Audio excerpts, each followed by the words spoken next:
natančne stvari, glavne povode bi človek težko iskal, zato ker informacije, ki jih imamo, so tako skope in tako enostranske, da se je težko ustvariti natančno sliko.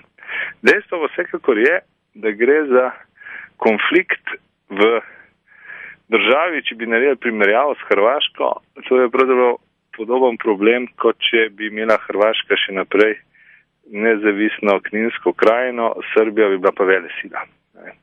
Se pravi, Gruzija je poskušala z silo pravzaprav priključiti ali pa dobiti nadzor nad Južno Osetijo, ker pa v Južni Osetiji živi velik del Rusov, rusko govorečih ljudi, je intervenirala potem Rusija, da je pravzaprav tako rekoč iz te pozitivne drže, da je zaščitila civilno prebivalstvo pred gruzijskimi vojaškimi silami. Seveda, problem spopadu je pa potem, da tudi če so začetni motivi, kot recimo tle ruske strani, v neki meri celo pozitivni, je seveda pri vsaki izvedbi vojaških akcij pa nastopijo potem grozote in stvari grejo maščevanja preko mere in to je pa pol humanitarna katastrofa v vsakem primeru. Najprej za Osetice, potem pa za tam živeče Gruzijce. Lahko povlečemo kakšne vzporednice s Kosovom?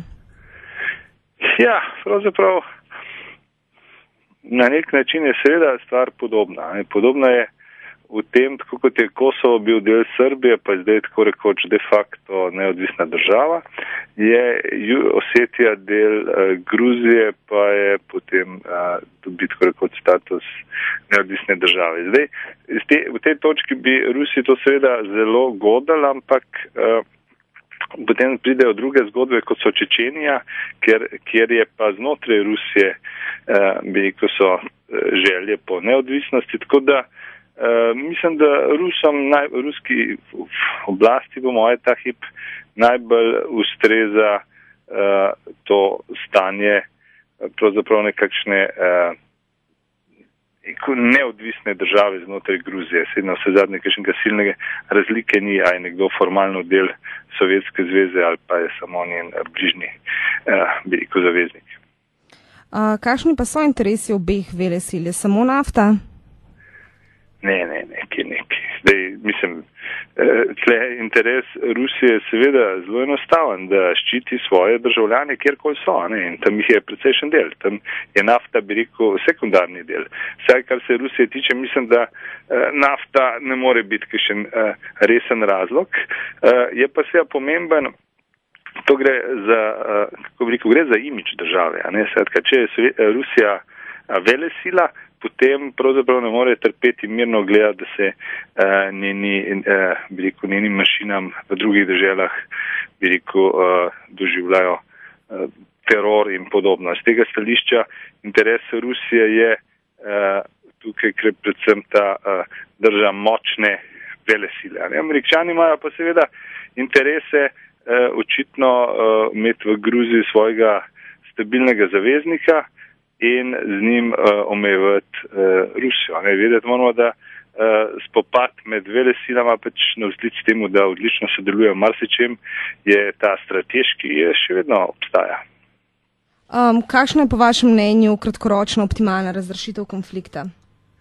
Ja, pravzaprav zelo, mislim, kako bom rekel, to, kar kaže, je, da se vrne status quo, se pravi namesto gruzijskih posebnih enot, da so tam nekakšni opazovalci, ampak ste tam, ko enkrat rekel, so stotine, ali pa ne, je res problem za enkrat pogovoriti, kako število mrtvih, ampak ko gre recimo vsaj desetine mrtvih, potem normalno stanje težko nazaj vzpostaviš.